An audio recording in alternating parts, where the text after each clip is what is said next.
And welcome to the Upstart fourth quarter 2022 earnings call. Today's conference is being recorded. At this time, I would like to turn the conference over to Jason Schmidt, Head of Investor Relations. Please go ahead. Good afternoon, and thank you for joining us on today's conference call to discuss Upstart's fourth quarter and full year 2022 financial results. With us on today's call are Dave Girouard, Upstart's Chief Executive Officer, and Sanjay Datta, our Chief Financial Officer. Before we begin, I want to remind you that shortly after the market closed today, Upstart issued a press release announcing its fourth quarter and full year 2022 financial results and published an investor relations presentation. Both are available on our investor relations website, ir.upstart.com. During the call, we will make forward-looking statements such as guidance for the first quarter of 2023 related to our business and our plans to expand our platform in the future. These statements are based on our current expectations and information available as of today and are subject to a variety of risks, uncertainties, and assumptions. Actual results may vary materially as a result of various risk factors that have been described in our filings with the SEC. As a result, we caution you against placing undue reliance on these forward-looking statements. We assume no obligation to update any forward-looking statements as the result of new information or future events, except as required by law. In addition, during today's call, unless otherwise stated, references to our results are provided as non-GAAP financial measures and are reconciled to our GAAP results, which can be found in the earnings release and supplemental tables. To ensure that we can address as many analyst questions as possible during the call, we request that you please limit yourself to one initial question and one follow-up. Later this quarter, Upstart will be participating in the JMP Securities Technology Conference on March 6th and the Loop Capital Markets Investor Conference on March 13th. Now I'd like to turn it over to Dave Girouard, CEO of Upstart. Good afternoon, everyone. Thank you for joining us on our earnings call covering our fourth quarter and full year 2022 results. I'm Dave Girouard, co-founder and CEO of Upstart. Obviously, 2022 was a challenging year for Upstart, and we're not happy with the results we're sharing today. In many ways, last year was the perfect storm for our business model. The withdrawal of federal stimulus disproportionately harmed our borrowers, akin to a simulated recession where millions of mainstream Americans suddenly lost what had become their primary source of income. The Fed's interest rate hikes, the fastest in several decades, left both lenders and capital markets cautious and concerned about what might come next in our economy. Out of an abundance of caution with respect to the economy, many lenders cut back or paused their originations, despite the fact that their Upstart-powered loan portfolios have met or exceeded expectations since the program began in 2018. Having said that, we're not into excuses. The best companies take advantage of the opportunities presented in the most difficult times. 2022 was in some ways a gift because it laid bare some parts of our business that we needed to improve. We've made great progress in many of these areas, and I'll share a few of them with you shortly. But first, I want to make it clear that we're committed to running an operationally and fiscally tight ship and always have been. We've been profitable for most of the time that we've been public, and it's our intention to return to profitability as soon as possible. Given the reduction in lending volume, 2 weeks ago, we took the unfortunate but necessary step of reducing the size of our workforce by 365 team members, representing about 20% of our staff. I'm deeply grateful for the immeasurable contributions these Upstarters made to our mission over the years, and I'm profoundly sorry that their time at Upstart came to such an abrupt end.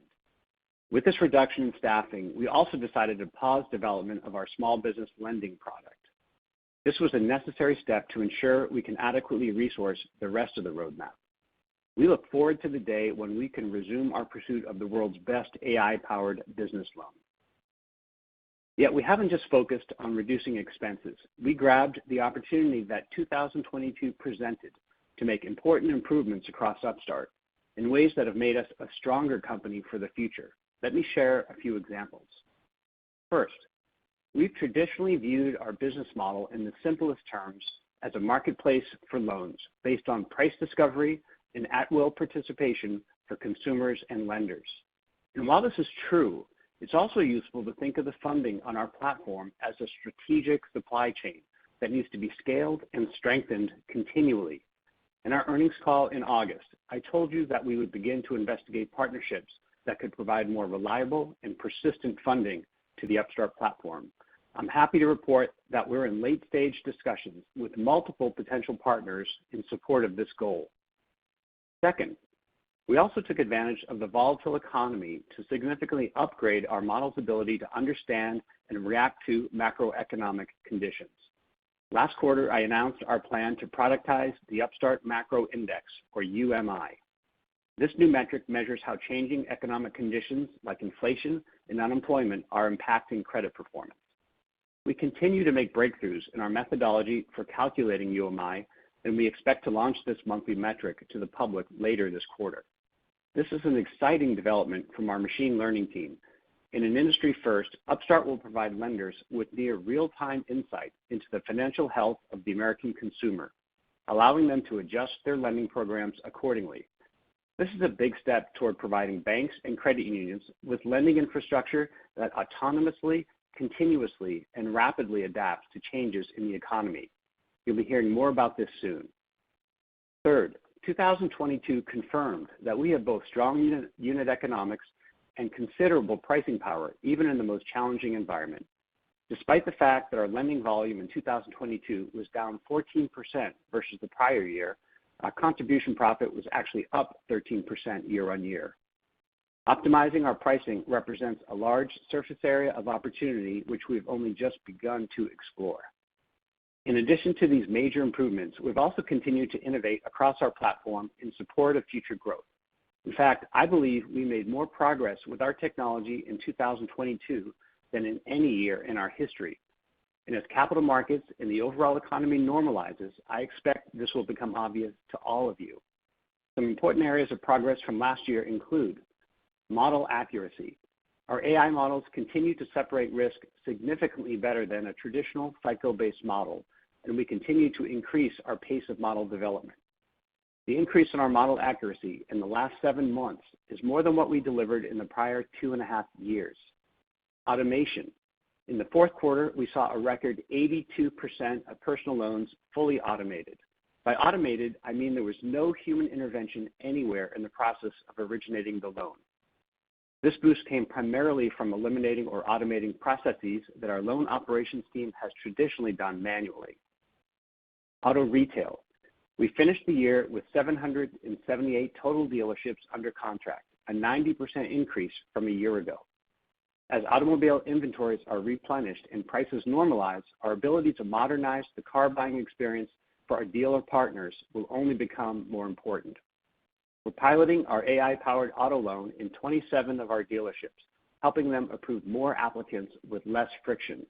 As of now, when borrowers are presented with an Upstart-powered loan in these dealerships, they choose us 42% of the time. Also in Q4, about 1 in every 3 Upstart-powered auto retail loans were fully automated, an increase of 25% from the prior quarter. Small dollar loans. We launched this innovative product in June of 2022. Today, our small dollar product includes loans from $200 to $2,500 with tenors from 3 months to 18 months. To date, we've originated more than 24,000 small dollar loans to individuals who otherwise would not have been approved for our personal loans. More than 12,000 of these loans were originated in Q4 alone. This expansion of borrower coverage means we are dramatically increasing the pace at which our machine learning models are improving.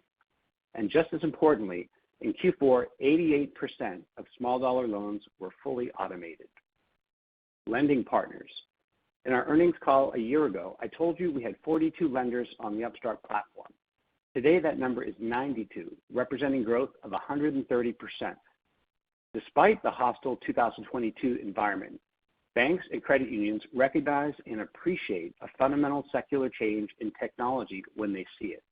These partners are starting cautiously with us, but they represent a significant expansion of potential lending capacity on the Upstart platform once there's a bit more clarity on the direction of the economy. Now I'd like to turn your attention to 2023 and our priorities for this year. Our first priority is to continue to assure proper model calibration and model accuracy for all our products, regardless of which way the economy turns. This is the foundation on which all other success is based. This implies, as much as anything, taking a conservative position relative to the UMI trends we observe today. From there, our next stop is to return to profitability as soon as possible. While we can't make promises given the unknowns in the economy, we are intensely focused on generating operating cash and positive GAAP net income once again. And with some modest cooperation from the economy, we expect to return to our pattern of quarter-on-quarter growth this year. While the expansion of both bank and capital market funding are foundational to this effort, growth is also gated by the approval rates and interest rates that the prevailing risk in the world dictates. This risk is conveniently captured on a monthly basis by UMI. This year, it's also a priority of ours to reduce the volatility and transaction volume on our platform in the future. This is the primary motive of the Committed Capital Initiative I mentioned earlier. It also means improving our ability to serve primer borrowers more competitively, which is in the interest of Upstart as well as our bank and credit union partners. And lastly, we can reduce future volatility by continuing our expansion into secured products, such as auto loans and home loans, which are generally preferred by lenders in times of uncertainty. Through all of this, we're focused on using our balance sheet efficiently and wisely. We've been a model of capital efficiency since our earliest days, and I expect to continue on this path in 2023 and beyond. Before I turn it over to Sanjay, I want to share why I'm as optimistic as ever about Upstart's future. The core thesis of our business, that AI can unlock smarter credit decisions than a 30-year-old credit score can, is now obvious. The recent launches of products powered by generative AI has opened our eyes to the unlimited potential of artificial intelligence and machine learning. A couple of weeks ago, a Wharton School MBA professor admitted that ChatGPT had successfully passed his final exam. So it's no giant leap to believe that AI can lead to more accurate credit decisions. Indeed, we are proving this every day. It's clear that Upstart is an established market leader in the application of AI to lending. Despite the economic challenges of 2022, we are a much better company than we were a year ago, with more advanced technology, accelerated model development, and dramatically more training data. And our founder-led leadership team is stronger than ever. As I've said before, the price of credit is the price of the American dream. We chose this path of reinventing credit so that it works for everyone, not because it's easy, but because it's important. We chose it because no one else was doing it and it needed to be done. I can think of no better journey to improve the financial health of mainstream Americans than the one we're on. And we most certainly won't let a little economic turbulence get in our way. Thank you. And now I'd like to turn it over to Sanjay, our Chief Financial Officer, to walk through our Q4 and full year 2022 financial results and guidance. Sanjay? Thanks, Dave, and thanks to all for taking a break from your Valentine's Day to listen in. Reflecting back over the past year and on our outlook of a year ago, it's safe to say that the macro has exceeded our most wildly bearish expectations. 1 year ago on our earnings call, we had begun to sound the alarm on encroaching consumer delinquencies and the potentially adverse impact of the disappearing government stimulus at a time when the broader markets were still quite sanguine about the economy. Over the course of the ensuing year, the impact of changing income and consumption patterns on consumer delinquency proved greater than we could have predicted, and the resulting contraction in the funding markets was sharp. Indeed, as we exit 2022 and enter a new year, consumer delinquencies remain elevated and the funding markets remain limited in their appetite for risk. Despite this, we are starting to see some encouraging signs that the worst of the macro may be behind us. The personal savings rate, which we watch closely as an aggregate barometer of consumer fiscal health, has now nudged upwards for 3 consecutive months, reaching in December its highest level since the prior spring. Underpinning this trend is a relatively recent reversal in the growth of real personal consumption, coupled with a nascent recovery in workforce participation rates over the same period, prompting income and consumption to begin drifting back towards their historically closer alignment. The ongoing recovery of workforce participation rates and real hourly wages, both of which still languish below pre-pandemic levels, suggests to us ample runway for continuing improvement to personal savings rates over the coming quarters. Reflecting this improving consumer fiscal health, UMI, our internal measure of the macro impact on consumer defaults of Upstart-powered loans, nudged upwards from Q3 to Q4, but at a much slower rate than in prior quarters, and has shown encouraging signs of stabilization in the early weeks of 2023. As UMI stabilizes, we are seeing a corresponding reconvergence of loan return performance to target for our more recent vintages as they continue to season. On the funding side, spreads for senior securities in the securitization markets have also shown some initial signs of tightening in 2023 after a very challenging Q4. Concurrent with, and perhaps related to these encouraging trends, as Dave has alluded to, we are engaged with multiple prospective partners who are actively exploring long-term capital relationships with us, some of which we would qualify as being at an advanced stage, including formal expressions of interest. While we do not yet have anything definitive to report, we hope to have more concrete news on this front soon. With these data points as backdrop, here are some financial highlights from the fourth quarter. On the top line, revenue from fees of $156 million was largely in line with our expectations. Net interest income came in above forecast, largely a result of choosing to retain more loans on our balance sheet than anticipated, given the market conditions in Q4.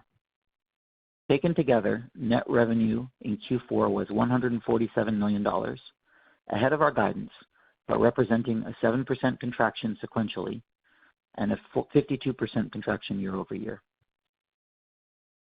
The volume of loan transactions across our platform in Q4 was approximately 154,000 loans, down 69% year over year, and representing over 106,000 new borrowers.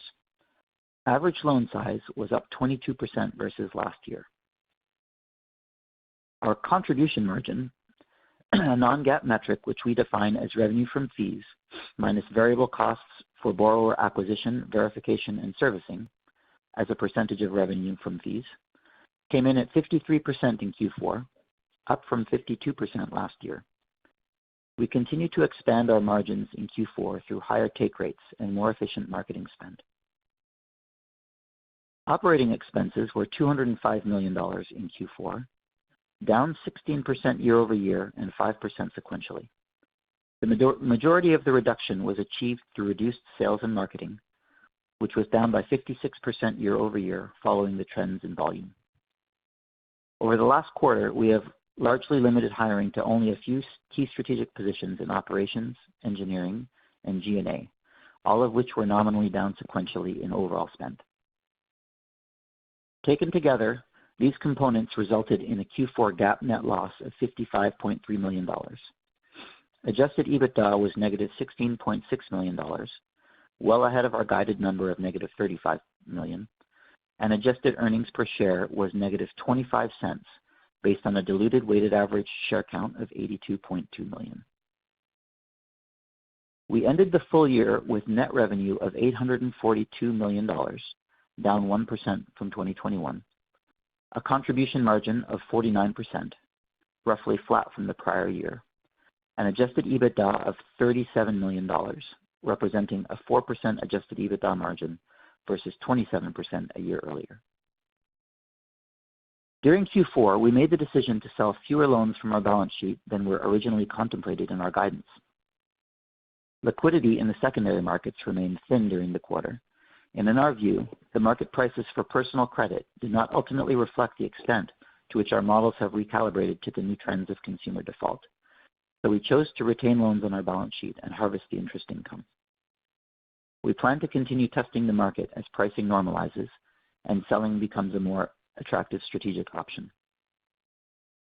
In the meantime, the balance of loans on our balance sheet rose in Q4 to $1.01 billion, up $310 million from last quarter.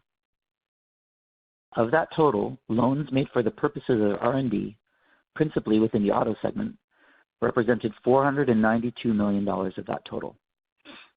We are now roughly at the maximum size of balance sheet that we are planning to maintain, and we will therefore largely limit new additions to the balance sheet until we can find suitable sources of liquidity for existing loans. Despite this, we remain in a comfortable position of corporate liquidity, with $532 million of total cash on the balance sheet and approximately $674 million in net loan equity at fair value. Looking to Q1, the near-term outlook continues to be tied to the macroeconomy, and despite some of the encouraging trends previously mentioned, we continue to price loans with a conservative assumption of further degradation in the macro environment, and consequently in our Upstart macro index. More specifically, our top-line guidance for Q1 reflects a higher forward assumption for UMI in our loan pricing, traditional Q1 seasonal headwinds, some further tightening from our funding partners that we have experienced coming into the year, and the withdrawal of our own balance sheet as a funding source for new loans. On the expense side of the ledger, Dave referred to the workforce reduction, which we announced 2 weeks ago. As a result of this reduction, we expect to realize cash savings of approximately $57 million in operating expenses over the next 12 months, primarily related to employee cash compensation and benefits, in addition to $42 million of savings from reduced stock-based compensation expense over the next 3 years. Also related to this event, we anticipate incurring $15 million in restructuring charges in the first quarter, which we have excluded from our non-GAAP guidance.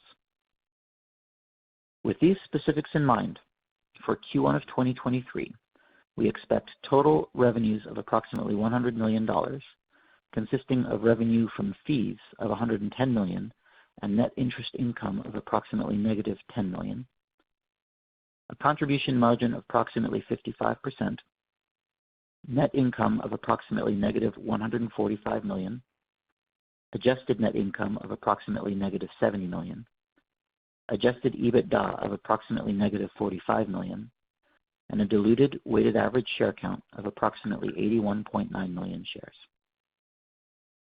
Before wrapping up, we would just like to take a moment to acknowledge the group of Upstarters that were affected by the reduction in force that we recently went through. The time you spent with us and the contributions you made will always be a part of the Upstart journey, and we will do our best to honor them and to take your work forward in a way that would make you proud. We look forward to seeing what amazing things you will do in your next chapter. Thank you, and with that, Dave and I are now happy to open the call to any questions. Operator, back to you.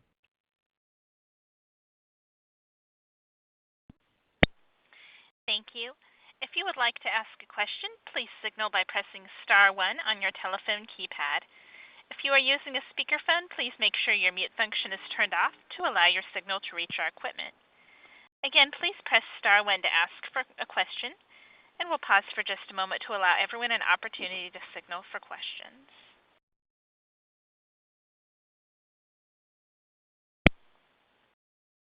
Our first question comes from Ramsey El-Assal with Barclays. Hi, this is John. Hi, this is John Coffey on for Ramsey. I had a question for you on pricing power. I believe a couple of quarters ago you commented that on the given the tighter environment, you had a little bit more pricing power. And I think you also mentioned something like this in your prepared comments. So I was wondering, can you say whether or not any of the revenue declines you saw this quarter were partially offset by higher pricing? Hey, John, this is Sanjay. I would say that our take rates were very similar to the prior quarter, maybe up a little bit. So we were sort of able to offset them marginally, but I don't think the impact was significant enough, obviously, to change the trajectory. Okay, great. Thank you.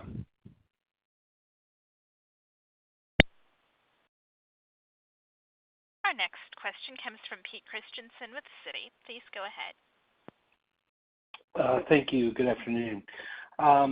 Dave, I was wondering if you could talk, you talked to a great extent about on the supply side of funding. I was just wondering if we can dive a little bit into the demand side. I recognize that you pulled back some marketing quite a bit, but your sense for overall loan demand for the category of borrower that you serve, that would be helpful. And then as a follow-up, Just wondering if you can give us a sense of the allocation levels that you have with your existing bank partners. Have you seen any changes in that dynamic? Thank you. Sure. Thanks, Pete. This is Dave. I would say, I don't know if there's an absolute measure of demand for loans in the environment, but I think we can safely say demand is very strong. Consumer demand for credit in a time when people are, the personal savings rate's been down. It's up recently, but just given where the American consumer has been, I think it's normal to expect that demand for credit is quite strong. We're headed into a seasonal time when it usually actually weakens due to tax returns and that kind of thing. So we'll see, sometimes that's overwhelmed by something else. But for now, I think we can safely say that consumer demand for credit continues to be very strong. Great. And sorry, the other part of your question, Pete? Yeah. No worries. Yeah, just wondering, I know like some banks, for instance, have like a 10% cap of Upstart loans or something like that. Have you seen like those allocation levels that some of your bank partners typically take? Have you seen them alter at all in the last, few months? Well, for sure, every bank partner has kind of a capacity for each month, and they can change it at will as soon as they go, and that a lot depends on whatever else is going on in their business, the state of their balance sheet, et cetera. So it's very common that banks would increase or decrease. Generally speaking, without question, over the last year, banks have been tightening and reducing, lending as they've just had concern about the economy. They're watching the same thing on CNBC everyone else is, and have had concerns, and that's probably been one of the most impactful and challenging parts to our business in the last year is really just banks get very conservative naturally and cautious when they're unsure about what's next in the economy. Great. Thank you. Thanks, Pete. Our next question comes from David Scharf with JMP Securities. Please go ahead. Hi, good afternoon. Thanks for taking my questions. First one, maybe just following up on kind of loan demand and specifically the kind of the Q1 outlook. Your commentary on both kind of credit trends and consumer demand seem very consistent with the other kind of non-prime, personal lenders we've heard from this quarter. As we think about kind of the step down in revenue, does that primarily, setting aside tax refund seasonality, David, is that more a function of tightening the credit box further, or is it just kind of the limitations imposed by your balance sheet at this point? Thanks, Dave, for the question. Generally speaking, we are kind of a supply and demand balanced business model. So sometimes we have excess borrowers and not enough funding. At other times, it can be the opposite. Today, actually, most of the decline in our business is because approvals are way down and rates are way up. And that's largely due to higher levels of risk in the environment. Now, at the same time, actually, as I had said earlier in the question from Pete, lenders have pulled back as well. So in a strange way, we're relatively balanced, but at a much higher, much lower approvability, much higher interest rate, and that's what's driving lower volumes. And over the year, as we look into 2023, of course, it's hard to say which way it will go, but we're always essentially trying to maintain balance between supply and demand. But right now, most of the decline in volume in our platform, the most fundamental reason really is because the rates are much higher, the approval rates are much lower, and that's this thing we call UMI. It's just a function of the risk that's out there in the environment.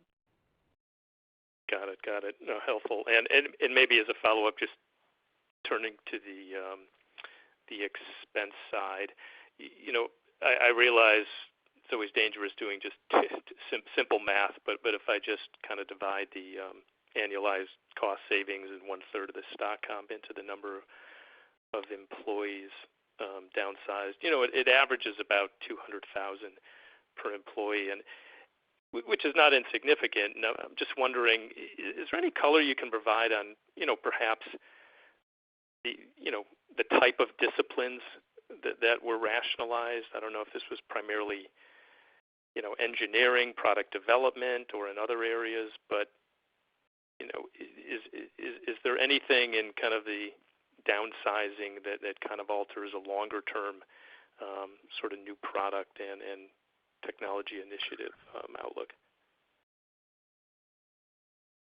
Hey, David, this is Sanjay. Let's see. In terms of the let's call it the allocation of the reduction in force, it was pretty evenly spread across the company. I mean, some functions took a bit of a different absorption than others, but overall, almost all teams were affected, as you'd expect when you have a workforce reduction on the order of 20%, which is what ours was. With respect to the product roadmap, I think the main thing that we communicate to the market is that this will, at least for the time being, put our efforts in small business lending on pause. We do have every intention of getting back to them when the time is right, but I think that's sort of the main call out. There's a couple of other things, on the margins that maybe weren't quite as understood or public, but I think that's maybe the sort of the big impact to the near to medium term roadmap. Got it. Great. Thank you.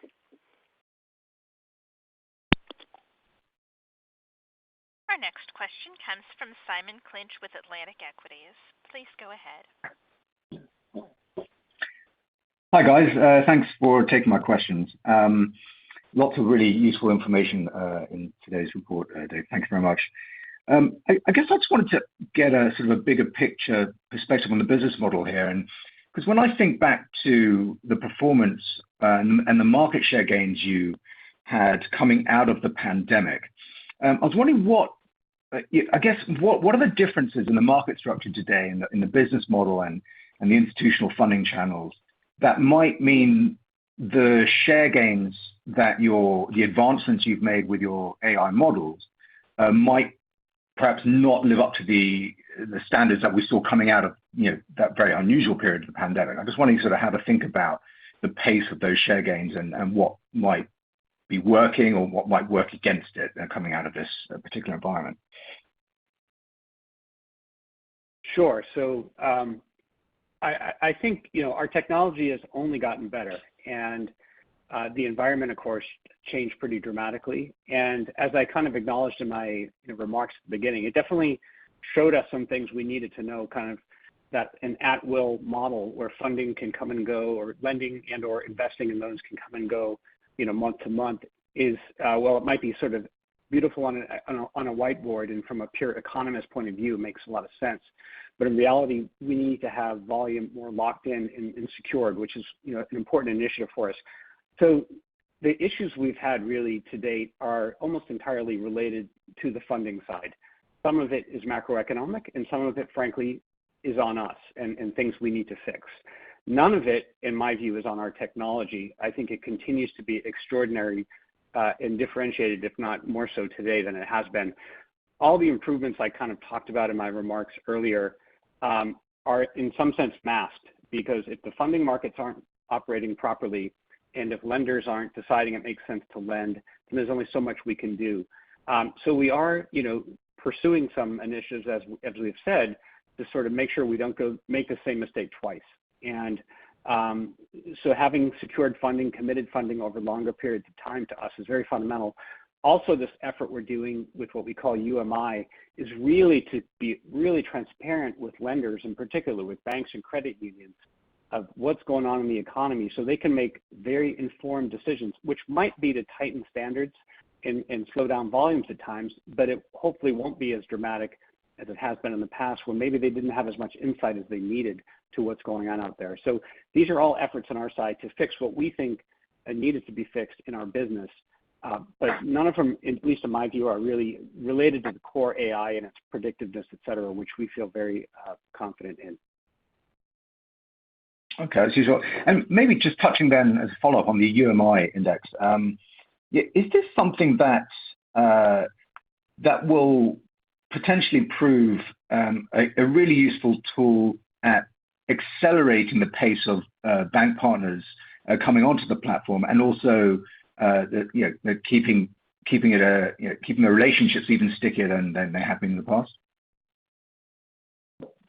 Well, we certainly hope so. I mean, I think the idea of having a very quantified and near real time, meaning just you're getting information about the month that's just finished, indication of the health of the consumer that you lend to, and with different sort of slices and dices available for a lender, is really powerful, because it's not something a lender's done in the past. If they have either overperformance or underperformance in their credit programs, it's really hard to attribute that either to something about how you set your system up and the rules you have in your system, or maybe the economy is deteriorating in some way. You don't have visibility.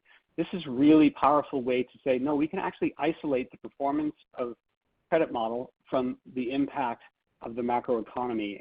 And that itself, I think, is going to be a very powerful new tool, and one we think that lenders of all flavors will get excited about.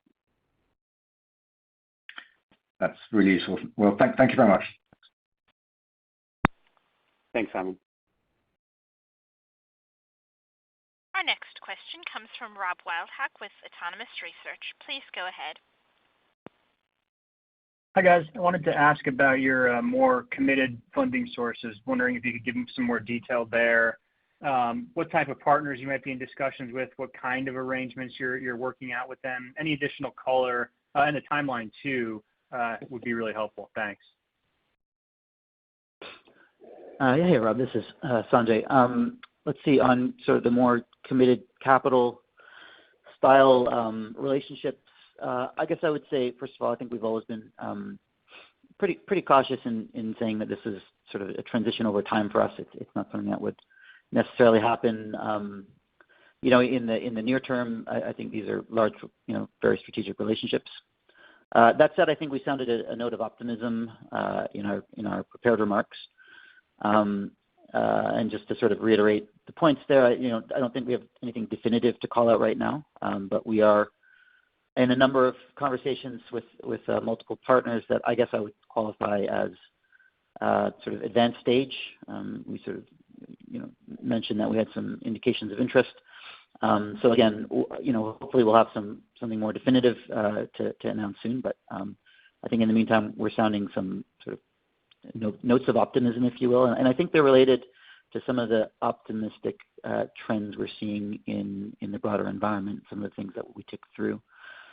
And then your question really is like, what are the sort of the nature of these arrangements? At the simplest form, on the one hand, they would sort of on the partner side be more committed forward commitments at scale of capital, and then in exchange you would imagine some kind of sort of premium in the economics, and that could take a couple of different forms. And I think we're discussing different structures with different partners as we speak. So it's a bit hard to sort of be too precise, but that's sort of the most general sort of description of how these partnerships will work.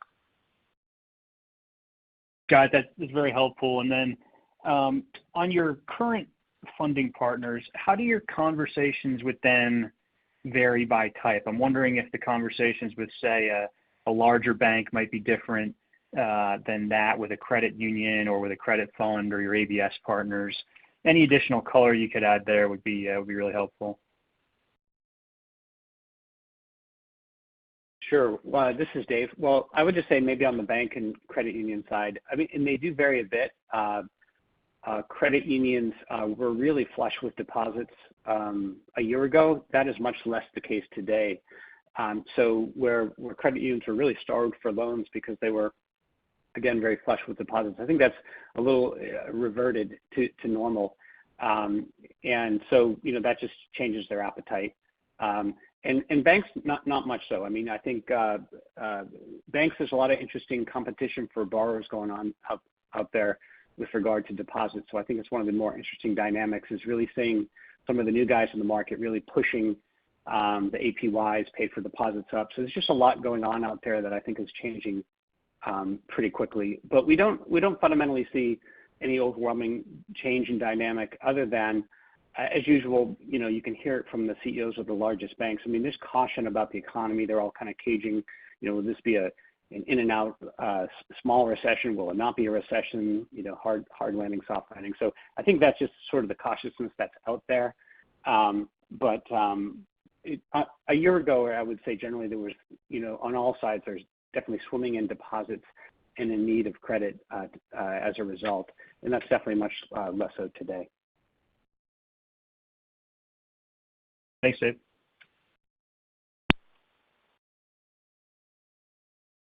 Our next question comes from Mike Ng with Goldman Sachs. Please go ahead. Hey, good afternoon. Thanks for the question. I just have two. They're both on the 1Q23 guidance, and it was helpful to get a lot of color around what was driving some of the sequential decline in revenue, which sounds like it was mostly a funding constraint. So first, I was just wondering if you could talk about whether that sequential decline in revenue was solely due to a tougher funding environment, or are you actually expecting lower levels of rate requests and conversion? Thank you. Hey, Mike, this is Sanjay. I would say I think that the constraints that are conditioning our guidance for Q1 are happening on both sides of the ecosystem. On the, let's call it the borrower side, approvability is constricted on a couple of fronts. One, we did sort of mention that the assumptions around sort of macro forecast and their impact on loan performance are becoming more conservative as we go from Q4 to Q1. Some of that is not necessarily a reflection of what we're actually seeing. It's a reflection of conservatism, because the most important thing we need to do in our business is to get the loan performance right. And so, we sort of doubled down on that as we exited Q4, and that will spill into Q1. And then, of course, there's the seasonality impact that Dave referred to, which is the fact that traditionally in Q1, as you get sort of closer to tax season, you do see a 10 to 15% trough, depending on the year. And then on the funding side, as we said, there's some continuing pullback on funding sources, particularly those who are more reliant on leverage and liquidity, those who rely on the ABS markets. Q4 turned out to be a tough quarter for ABS issuance. And so I think that sort of affected some of what we had coming into Q1. And then, of course, we mentioned sort of the loss of our own balance sheet as a funding source, which was, not the majority of our funding source, but it plays a factor as well. So I think when you add all of those things together, you sort of have some things on the borrower, the approvability side, some things on the funding side, and they sort of add up to where we guided. Great. Thank you for all that color, Sanjay. And then just the last question, the second question. What's a good way to think about the rest of the year? Appreciating your comments about 1Q likely being the trough. Should we expect to grow off of that $110 million of fee revenue throughout the year? Assuming that the funding environment and the UMI environment doesn't necessarily change, or can it be significantly better than that? Thanks. Sure. Yeah. I mean, I guess at the highest level, I think the mechanics that we most focus on and the way I think this will play out. So two things that are very closely related. The first one and the most important one really is expressed by that metric that we call UMI, which is essentially, as that stabilizes and starts to come back down, it means that risk, insofar as the macro is sort of contributing to borrower risk and borrower delinquency, that it's subsiding.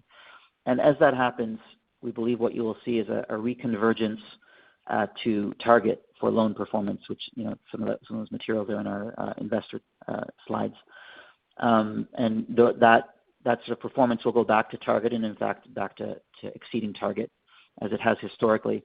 And as those two things happen, the approvability side on the borrower side of the ecosystem becomes accretive to the business, so that approvals go up, risk goes down, and typically the funding markets will follow that when they start to see signals of subsiding risk and signals of sort of loan target performance and overperformance. Typically that's accompanied by easier ABS markets, and certainly if we get a couple of deals in place along in the style of a committed capital, that will provide the fuel on the funding side to sort of go back to our prior levels. Excellent. Thank you for all the thoughts, Sanjay. Really appreciate it. Thanks, Mike. Thanks, Mike. question comes from James Faucette with Morgan Stanley. Please go ahead. Thank you. This is Sandy Beatty on for James.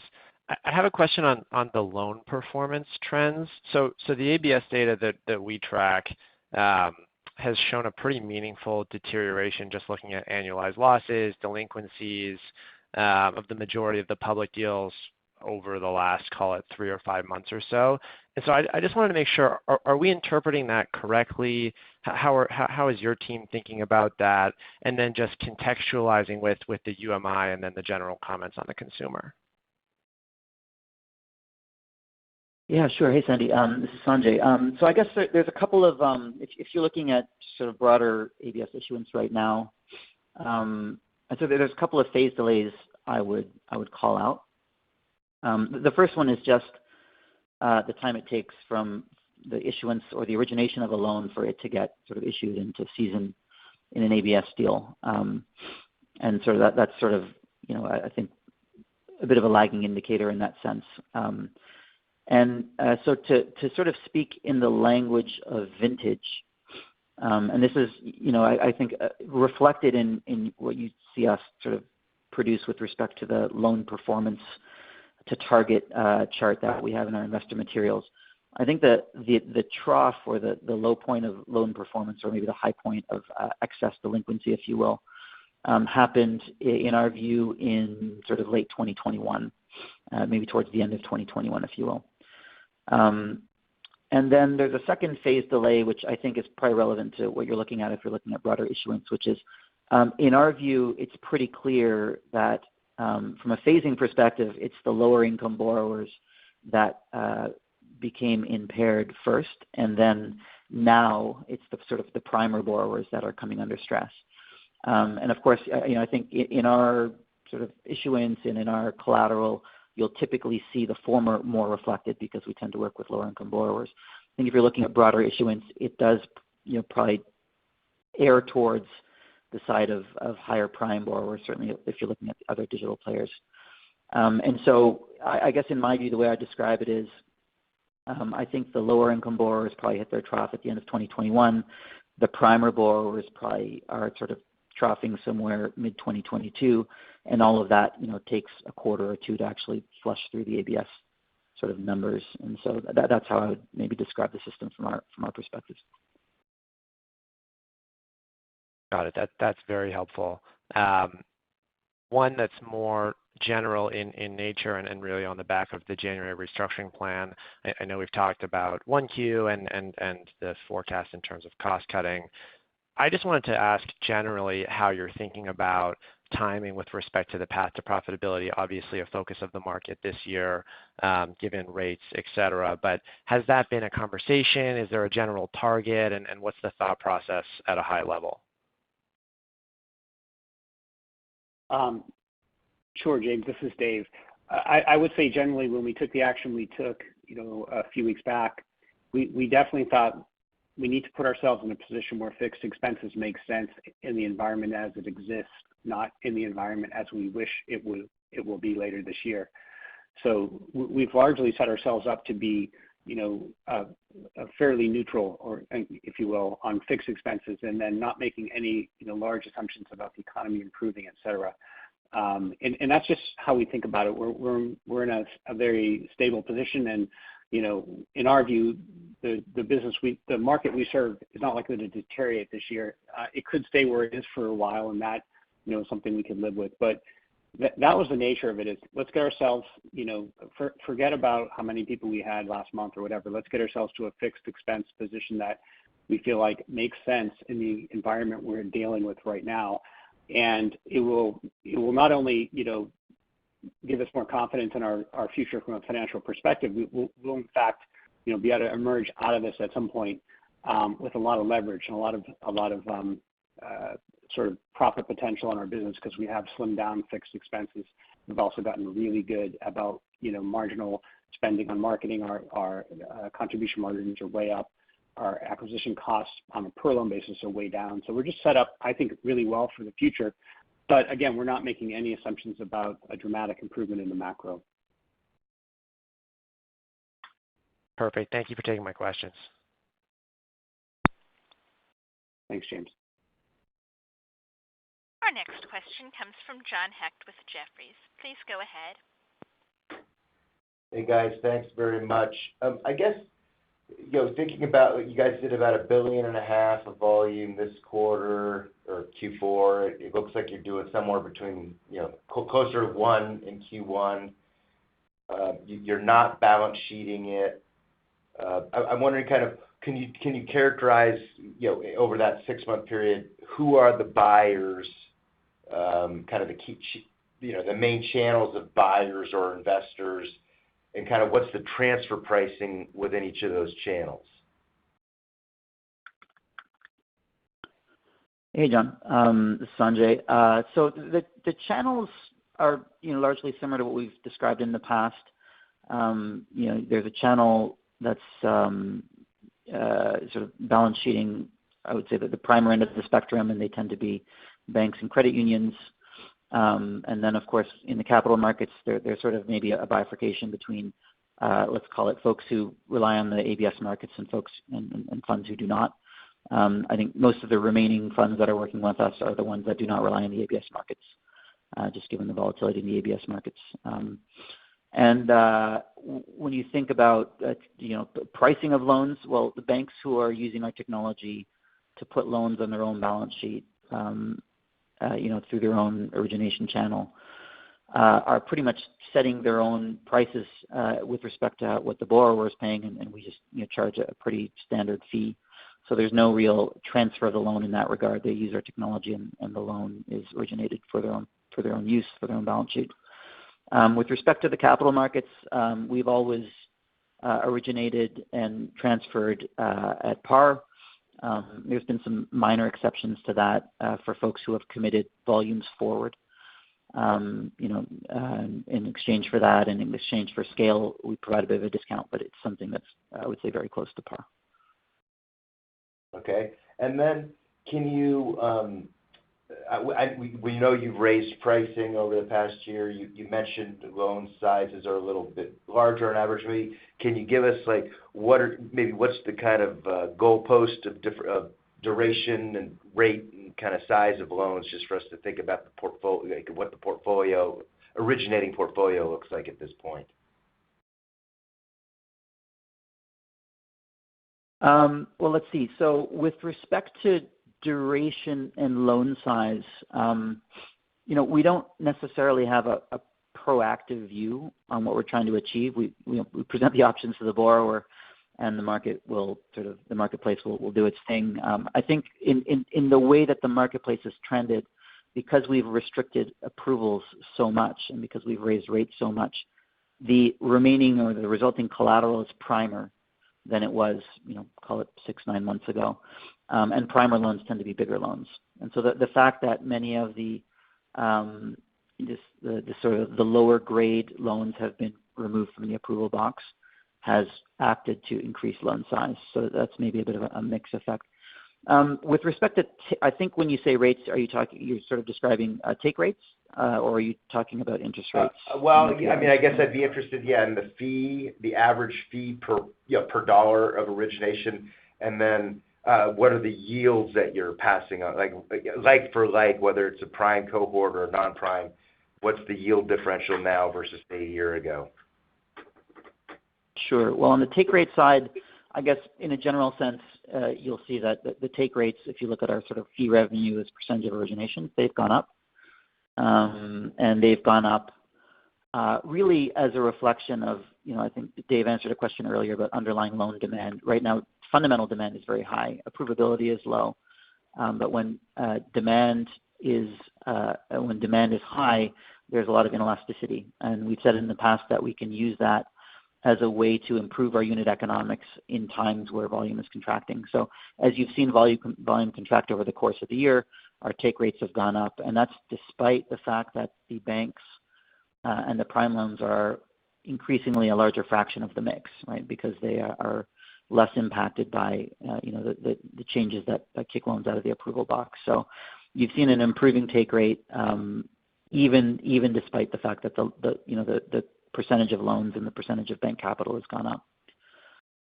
And with respect to yield, again, there's that bifurcation where banks, typically originating lower loss rate, sort of primer loans, if you will, are setting their own rates, and they're setting them as a function of what they see in the economy and what their own cost of capital is. They've obviously not had as direct an impact on their own cost of capital as for, say, the capital markets. So I would say that their yields have gone up on average somewhat, but it's a little bit bank by bank is a bit of a different case. In the capital markets, where we have one essentially monolithical program, you can sort of see, certainly in the investor materials, we've sort of laid out what our gross loan targets are after loss. And just in rough terms, if a year ago they were around the sort of 7-8 ballpark, they're now sort of near 11. So they've gone up, roughly commensurate with what has happened to Treasury rates, sort of at the 2-year duration. Okay, great. Makes sense. Thanks. Thank you, John.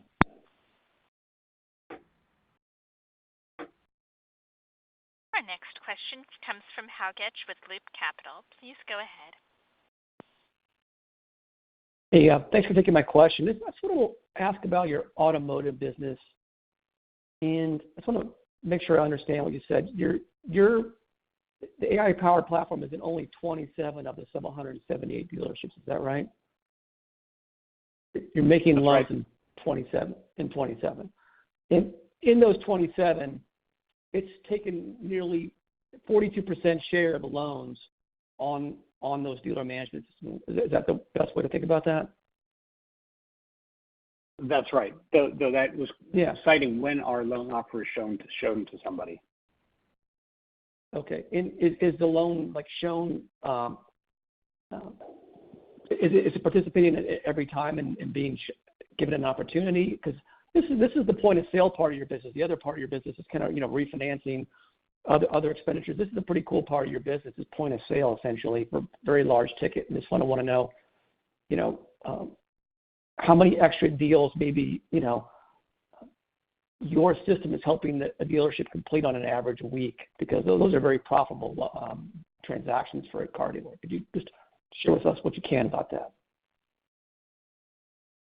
Yeah, I think, I don't have a specific number for you, but for sure we have one of our very primary values for dealerships is that we can make loan offers to borrowers that aren't getting them elsewhere, and or sometimes just better rates than they will see elsewhere. And also the close rate, because it's a very automated process, is significantly faster and better for the dealer. That's the kind of primary value proposition. I think if you wanted to just look at kind of wallet share, which is a different sort of cut on things, and you take out the captives, meaning the OEMs running programs themselves, outside of the captives, I think we have about, in those 27 dealers, about 20% wallet share outside of the captive loans. Okay, so 20% outside the captives. Okay, great. And one clip on the overall market for the side of the platform for the supply for loans, the buyers. How much of this recent issue is that those buyers have so many more places to go now that rates have moved up? How would you characterize? Is that a fair characterization of what's going on? Is this 2 or 3 years ago, hey, trying to find something yielding 6, 7, 8, 9% was hard. Now it's a little bit easier. Yeah, Al. That's definitely been a dynamic over the past couple of quarters. Let's call it hedge funds that previously needed to sort of buy and lever up in order to get high single-digit returns can now buy senior bonds that are returning 7% in some cases, and so they can sort of meet their hurdles with different alternatives as compared to before. So there's been a lot more competition for yield, and I think that that's been an environment that has been a little bit anomalous, and I think that we're starting to see signs, certainly of the senior instruments out there, starting to revert a little bit and tighten up in terms of how they're pricing. But yeah, there's been some substitution. Okay. I'm going to ask one last question. Like, on your 92 lenders now, is there generally like kind of same store sale growth, or are we still in a period now where the macro is still causing even the 42 that were originally on there to lend less because the macro, you really don't have that view yet because the macro has changed even on the original 42 you started with? Yeah, for sure. The macro affects everybody, meaning all of our partners generally to one degree or another are feeling the impact of the macro. So that can mean they're slowing down or they're pausing.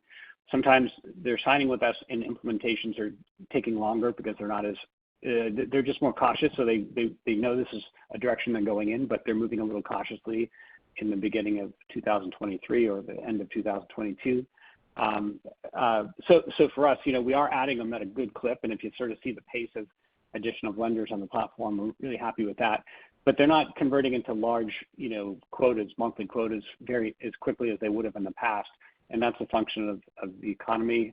But having said that, I think we feel happy that we're adding future capacity right now, and when the clouds part a little bit and there's a little more clarity, I think we'll have a much larger number of lenders on the platform that are ready to go and perhaps have been lending at a very small level for a while out of caution, but will presumably be ready to go to larger volumes when they have confidence.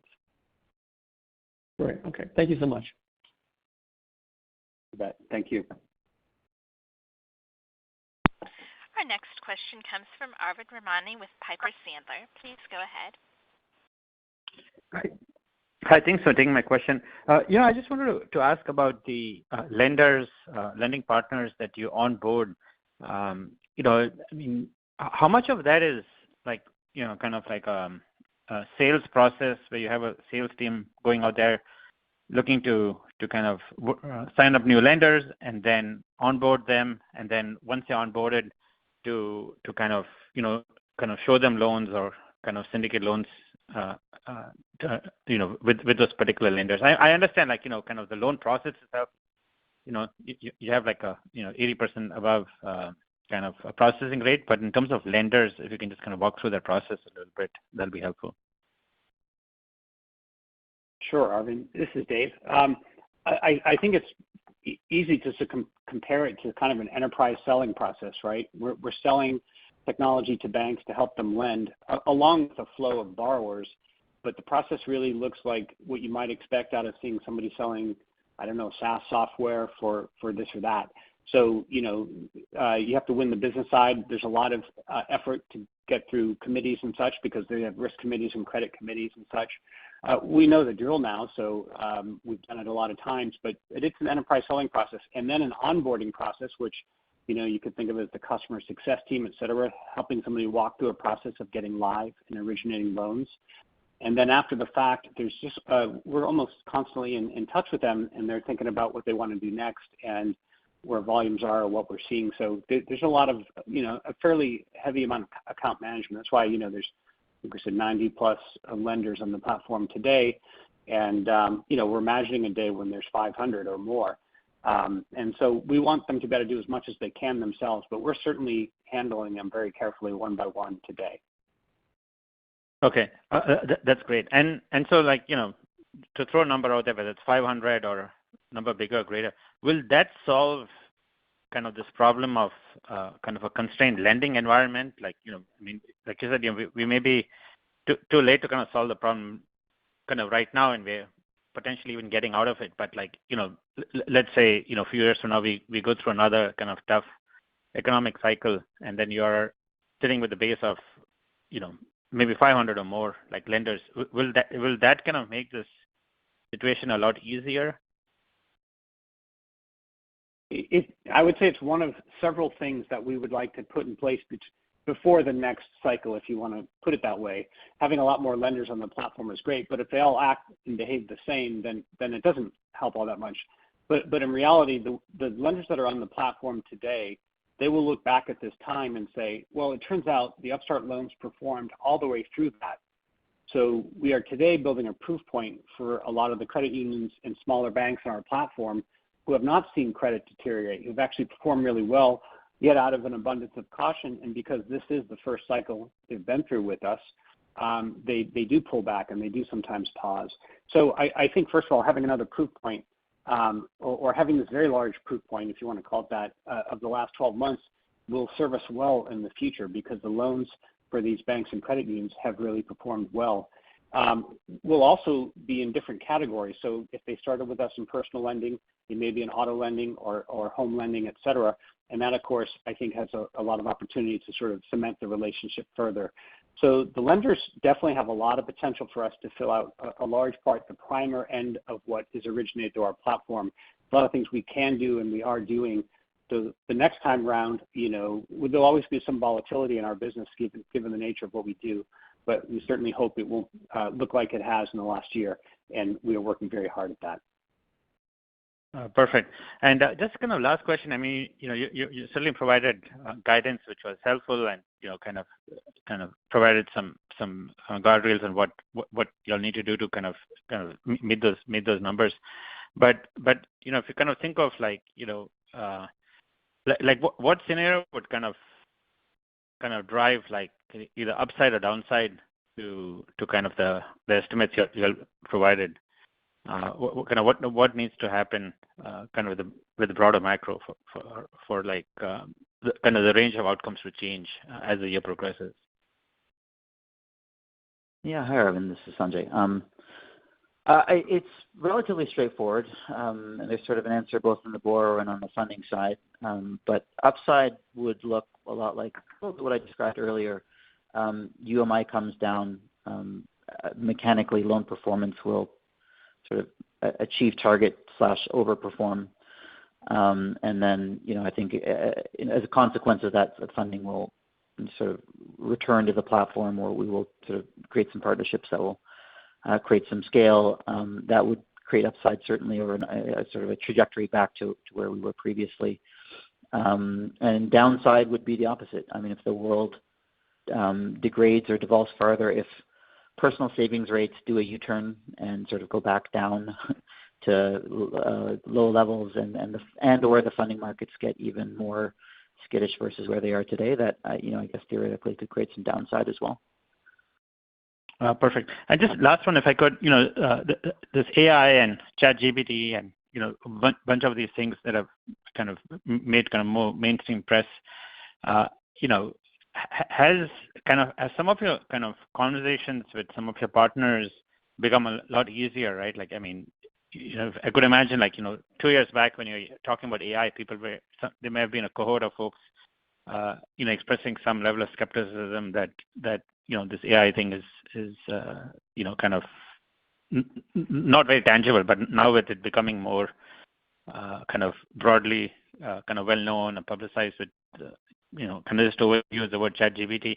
Have some of those conversations changed where people are like, okay, fine, you're using AI. I can actually kind of wrap my hands around it now that I've touched it. I think in some sense, ChatGPT and this kind of generative AI, as it's known, is obviously a different class of AI trying to do something very differently.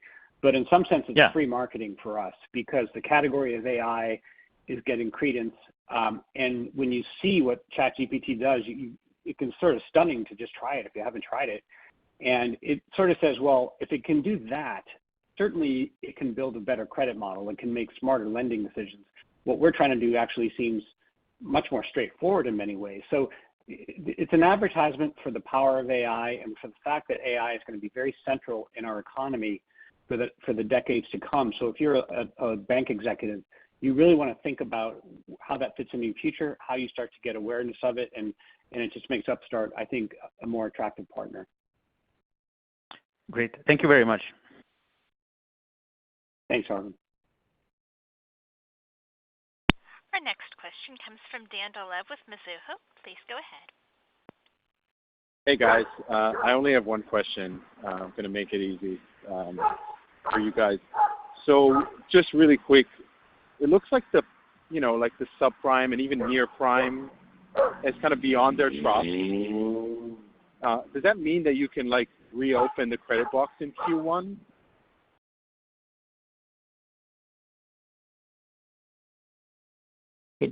Hey, Dan. Sorry, I didn't quite hear. You said that the lower sorry. prime borrowers are beyond their what?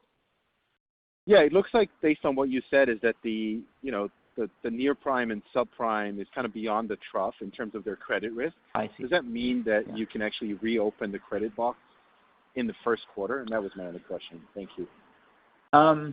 I think we would look to reopen the credit. We would look to sort of increase approvals as they started to trend back down, and I don't think we've quite reached the point where we're willing to call that. I think they've been at a very stable level now for multiple months, but we'd need to see evidence of them, or let me maybe talk about it in macro terms. We need to see further evidence of personal savings rates rebounding. We need to see further evidence of income coming back into line with consumption, and the model will adjust as it sort of detects the patterns in repayment, which will result from that. So it's not necessarily a thing we need to sort of take a decision on. The model will react to improving trends as they begin to play out in the data. Got it. Thank you. Appreciate it. Nice results on the quarter. Okay. Thank you, Dan.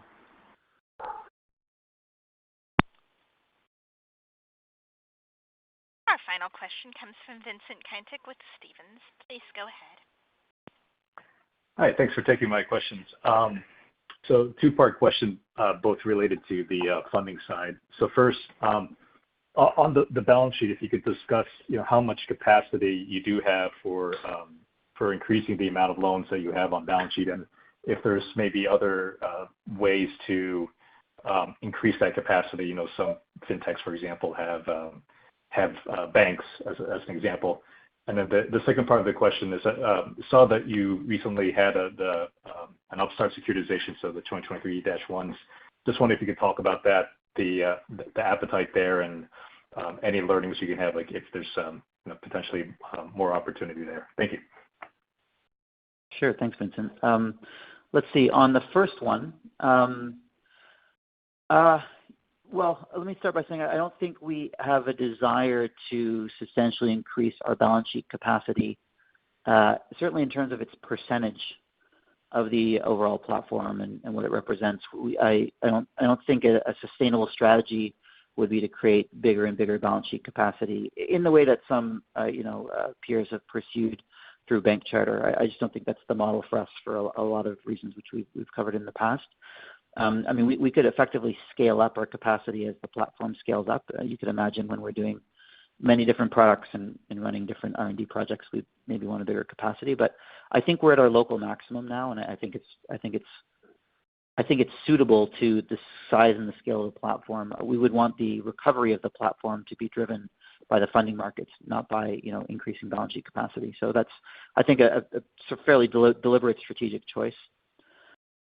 With respect to the ABS markets, we did close and price a deal in January.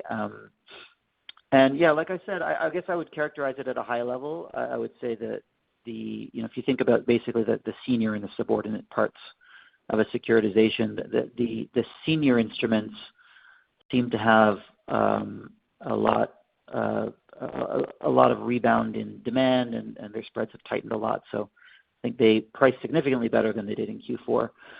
We're still not at the point where there's a real market for subordinate risk.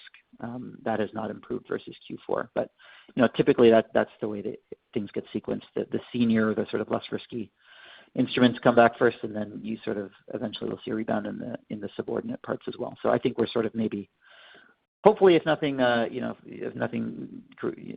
does a U-turn, we're sort of midway through that transition, hopefully. Okay, that's very helpful. Thanks very much. Thank you.